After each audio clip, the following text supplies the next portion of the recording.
커버를 한 것 같고, 그다음에 이제 그 채팅에 올려주신 내용들 하나씩 봐드릴게요. 유럽은 시민권이 있으면 간호사도 다른 유럽 국가에서 취업할 수 있다던데 독일에서 전문 간호사로 일하다가 영국으로 가서 전문 간호사로 일하는 게 가능한가요? 이건 제가 잘 모르겠어요. 브렉시트 때문에 영국에서 일하는 건 현 시점에서도 불가능한 건지, 간호사 직종이 영국에서도 부족 직권이라고 들었거든요. 어떤지 궁금합니다.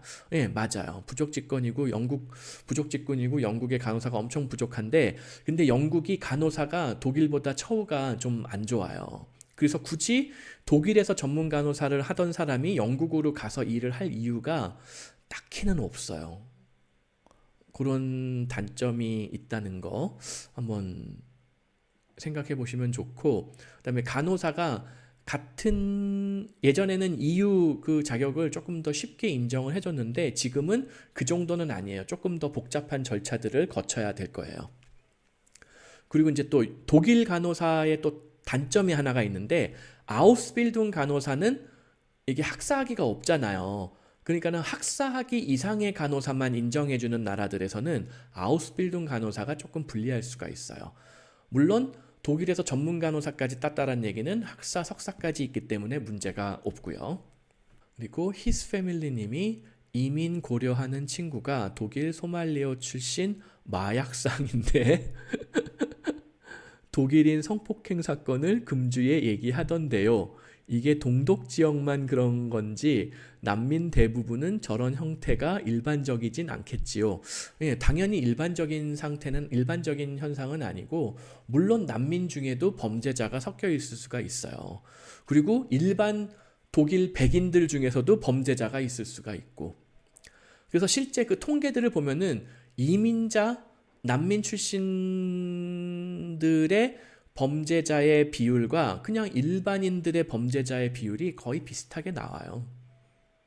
이건 어느 통계를 보나, 미국 통계를 보나, 호주 통계를 보나, 독일 통계를 보나 거의 비슷해요. 예.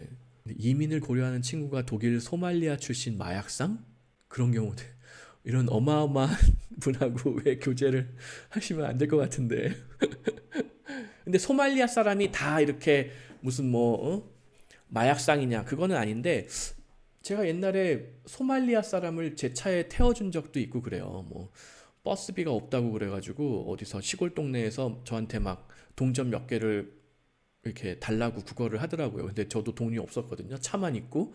그래서 어디 가려고 하느냐 그랬더니 어디 역까지 가는데, 자기가 무슨 원래 먼슬리 패스나 이런 게 있거든요. 독일에는 월 사용권이 있는데 그거를 깜빡 잊고 잊어버렸다고 그랬나, 어디 깜빡 잊었다고 그랬나, 그래서 그게 없다는 거예요. 그래서 어디 기차역까지 가야 되는데 갈 수가 없다고 그래서 제가 태워든 적이 있는데, 그냥 사람 괜찮더라고요. 그렇게. 근데 되게 힘든 얼굴 표정이, 소말리아 사람들은 그렇게 밝지는 않았던 것 같아요. 소말리아가 같은 난민들 중에서도 진짜 더 못 사는, 그냥 나라가 정말 박살이 났거든요. 소말리아 같은 나라는. 그러니까는 교육도 제대로 못 받았는데도, 근데 그 사람은 그 중에서도 교육을 받은 사람인지 저랑 영어로 대화가 됐어요. 소말리아 출신인데도. 아무튼 또 친구가 농대 나왔는데 종자 농업학자인데 나름 이공계라며 독일 취업에 유리한지 묻더라고요. 예, 제가 항상 말씀드리는데, 선진국에서 현재 유망한 분야 IT, 신재생 에너지, 바이오, 종자 농업학자는 바이오에 해당이 되잖아요. 그래서 비교적 유리한 편이에요. 어학만 잘 준비를 하면은 충분히 취업될 가능성이 있습니다. 리사님이 아이가 두 돌인데 해외에서 키우고 싶어요. 외국계 회사 다니고 있고 그냥 사무직이고 주재원 자리는 아무리 알아봐도 쉽게 열리지 않는 것 같고요. 그렇죠. 주재원 기회가 그렇게 막 모든 사람은 아니지만 많은 사람들한테 골고루 쉽게 오지는 않는 편이에요. 근데 지금 알려주신 요 내용만 가지고는 제가 어떻게 방법을 찾아드리기가 조금 어렵고, 제가 맨날 말씀드리는 거 있어요. 나이, 학력, 전공, 경력, 어학 능력, 자금, 이런 것들을 한번 카페에다가 네이버 카페에 다시 한번 올려주시면은 제가 다음번 라이브 방송 때 또 이렇게 하나씩 하나씩 짚어드리도록 할게요. 일반적으로 외국계 회사 경력이 있으면 영어도 좀 어느 정도 하실 것이고, 그냥 사무직이더라도 전공이 뭐냐, 뭐 어학 능력이 어느 정도 되느냐, 그다음에 자금이 어느 정도 준비가 되어 있느냐에 따라서 내 돈을 이용을 해서라도 일단 정착을 하고 현지에서 어학 공부, 추가 뭐 대학원을 다닐 수도 있고 뭐 아우스빌딩을 할 수도 있고 하면서 새로운 커리어에 도전한다던가, 또 사무직인데도 뭐 회계나 세무 이런 경우에는 그걸 이어나가서 살릴 수도 있고 뭐 그래요. 그래서 그렇게 준비를 해보시면 좋을 것 같고, 좀 더 디테일한 내용은 그 네이버 카페에 좀 더 올려주시면은, 자세한 내용, 디테일한 내용을 알려주시면은 제가 추가적으로 다음번 라이브 방송 때 설명을 드리도록 하겠습니다. 예, 별채훈님이 질문해 주신 내용. 한국에서는 네일샵을 열려면 자격증을 따야 하는데 독일도 네일샵을 오픈하려면 관련 자격증이 있나요? 그렇지는 않아요. 자격증이 딱히 있진 않을 것 같고, 네일샵을 이용하는 사람들이 그쪽에도 많을까요? 예, 있어요. 독일에서는 주로 베트남이나 필리핀 분들이 네일샵을 운영하거나 일을 하거나 하거든요. 근데 그 실력을 제가 이렇게 가만히 관찰해 보면은 한국 분들에 비해서 현저하게 떨어져요, 사실은. 한국 분들이 이런 아주 막 세세한 거, 막 그 작은 손톱에다가 무슨 뭐 반짝이도 붙이고, 뭐도 칠하고, 뭐 그걸 또 그 위에다가 또 칠하고, 뭐 여러 가지 하잖아요. 그거 한국 분들이 제일 잘해요. 원래 미국에서는 네일샵 한국 분들이 꽉 잡고 있거든요. 근데 독일에는 한국 사람들이 그렇게 많이 진출하지 않아서 베트남이나 무슨 뭐 필리핀 분들이 하는데, 한국 분들이 한국의 일반적인 네일샵 레벨로 독일에서 오픈한다? 그 동네 평정할 수 있어요. 제가 장담하는데. 그래서 괜찮아요. 이런 뷰티샵 관련 일 하는 거 독일 및 뭐 룩셈부르크 아니면 뭐 독일에서 좀 잘, 아니 유럽에서 알프스 이북에 잘 사는 동네, 이런 데는 인건비가 비싸잖아요. 그러니까는 이거 네일샵 하는 사람들이 그 받으러 오는 분들이 오히려 아줌마 할머니들이 많거든요. 돈 많은 할머니들. 그 한국 사람이 충분히 경쟁력 가질 수 있어요. 예. 한번 도전해 보시면 좋을 것 같습니다. 혜정님이 덴마크나 노르웨이 영주권 얻고 싶으면 우선 취업이 쉬운 독일에서 영주 블루카드 받는 게 더 유리할까요? 이거는 제가 앞뒤를 다 잘라먹은 내용이라서 뭐라고 말씀드리긴 어려운데, 지금 이론적으로는 바뀔 이민법으로는 독일에서 지금 시민권을 기본적으로 5년 안에 시민권을 주겠다, 이런 얘기가 있거든요. 그리고 독일어를 아주 잘하거나 아니면은 아주 무슨 뭐 고연봉이면은 3년만 해도 시민권을 주겠다, 이런 얘기가 언급이 있었단 말이죠. 아직 확정은 아니에요. 최종적으로 나와야 될 것 같은데, 하여튼 독일에서 5년 만에 시민 블루카드 통해서 영주권 받고 뭐 5년 만에 시민권까지 받았다? 그러면 아까 말씀드린 뭐 스위스 같은데 덴마크, 노르웨이 얼마든지 자유롭게 가서 거주 취업이 가능해요. 근데 나는 왜 덴마크나 노르웨이 영주권 거기에 계속 오래 살면서 그쪽에서 뼈를 묻고 싶다 하면은 아예 처음부터 노르웨이로 가는 게 유리해요. 노르웨이는 3년 거주하고 전문직 거주가 경력 유지하면은 영주권 받을 수 있거든요. 근데 이제 하여튼 이것도 전혜정님의 나이, 학력, 전공, 경력, 어학, 자금, 뭐 가족사항 이런 것들을 다 파악을 해야지 노르웨이를 가는 게, 바로 노르웨이로 가는 게 유리하겠다. 아, 이 경우에는 독일에서 일단 해결하고 시민권까지 받고 나서 다른 나라로 이주하는 게 더 유리하겠다. 이런 판단을 할 수 있을 것 같아요. 예, MLB님이 남편이 기러기 생활하다가 합류하게 되면은 영주권 취득 시점일 텐데요. 독일에서 준비 없이 남편이 잡을 잡는 게 가능한가요? 아니면 영주권 취득 후 1, 2년 언어 습득 시간이 필요한가요? 아니요, 남편분이 기러기 생활하다가 합류하면은 바로 영주권이 나오지는 않아요. 하지만 영주권에 준하는 동반 거주 허가가 나와요. 부인분하고 갈라서지만 않으면은 계속해서 연장할 수 있는 동반 거주 허가가 나오기 때문에 영주권이나 사실상 다름은 없지만 명확하게 명칭이 영주권이라고 나와 있지는 않아요. 그 시점까지 남편분의 학력, 전공, 경력, 어학 능력이 굳이 독일어를 못하는 상황에서도 취업이 될 만하다면은 바로 취업이 될 수도 있어요. 그렇게 하는 분이 어제도 저한테 전화 오신 분이 있어요. 어제도 저한테 전화 오신 한국에 있는 기러기 아빠 생활을 하시던 분이 이제 주소지만 뭐 부인하고 아이들은 먼저 독일에 와 있으니까는 그분의 남편분의 뭐 이력서라던가 이런 데는 주소지는 독일로 해놨지만 한국에서 계속 기러기 생활하면서 일을 하고 계셨던 거예요. 근데 이제 그 독일 주소로 뭐 계속 어플라이를 하셨던 것 같아요. 그래가지고 독일의 아주 대기업, 이름만 대면 알만한 대기업의 자회사에서 잡오퍼를 받았고 뭐 내일 월요일 날 뭐 연봉 내고 뭐 이런 거 최종적으로 하신다고 그러더라고요. 근데 그분 독일어 공부한 적 없거든요. 영어가 어느 정도 되는 엔지니어 출신이거든요.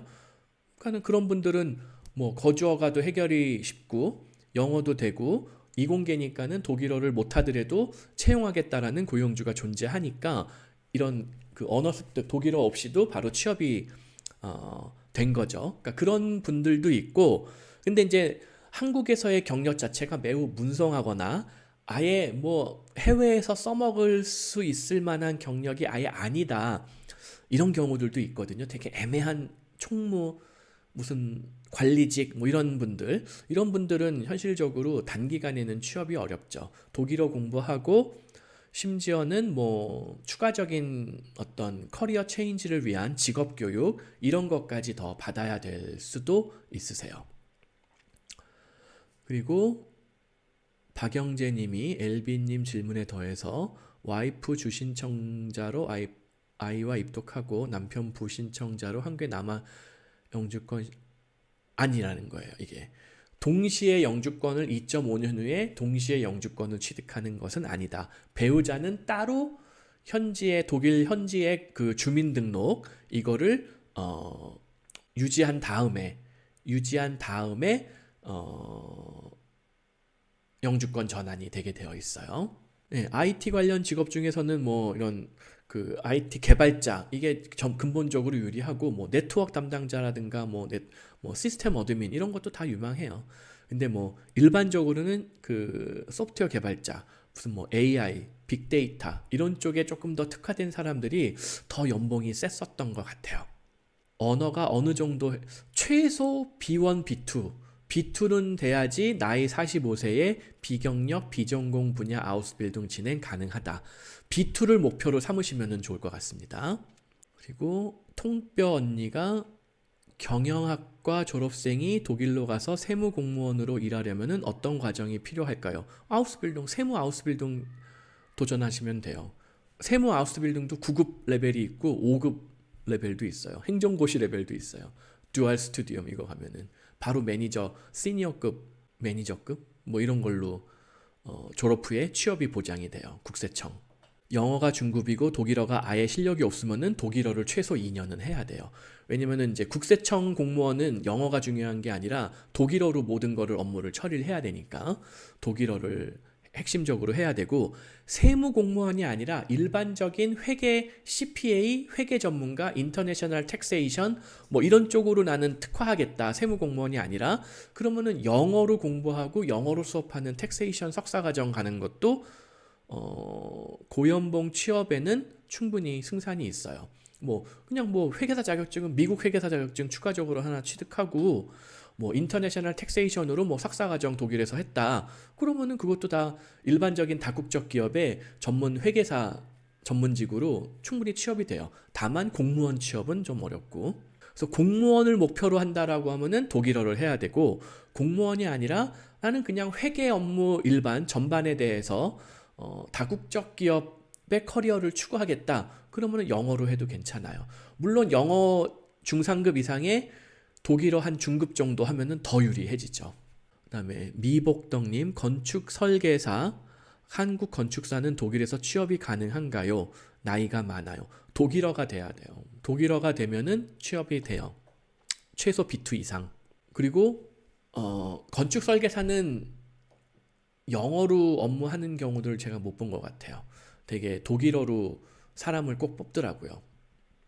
그래서 독일어를 공부를 최소 B2, 뭐 이왕이면 C1까지 꾸준하게 준비를 해야 된다. 그러려면 한 2, 3년 독일 내에서 꾸준하게 45세면은 꾸준하게 중장기적으로 공부를 하면서 한국 건축사 자격증을 독일 건축 관련된 어떤 자격으로 전환하면서 취업을 시도하셔야 될 거예요.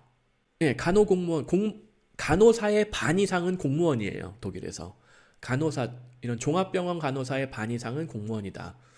그리고 나머지 반은 그 사설 종합병원도 있거든요. 개인 종합병원, 뭐라 그러죠? 상장된 종합병원, 주식시장에 상장된 종합병원도 있어요.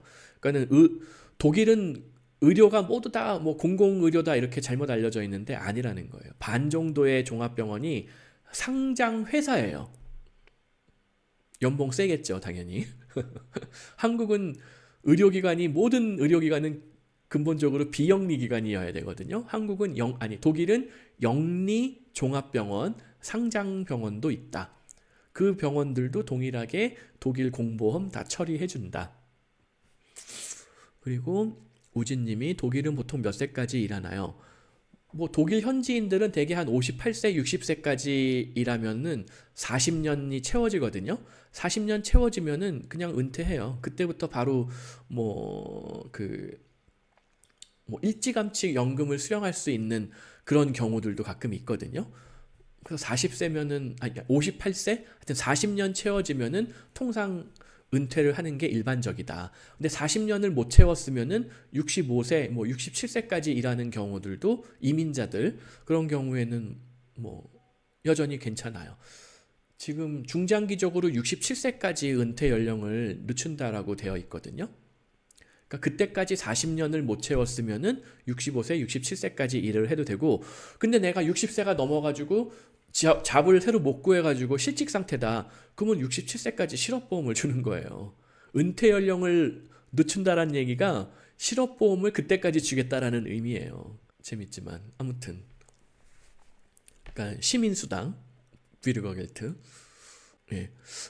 전혜정님은 요 내용을 이렇게 그 카톡으로 계속, 아니 카톡이란다, 채팅으로 계속 문의하시기보다는 그 카페 자료실 여기에다가 전체적으로 한번 올려주시면은 다음번 라이브 방송 때 제가 또 다뤄드리도록 하겠습니다. 오늘은 딱 2시간 했네요.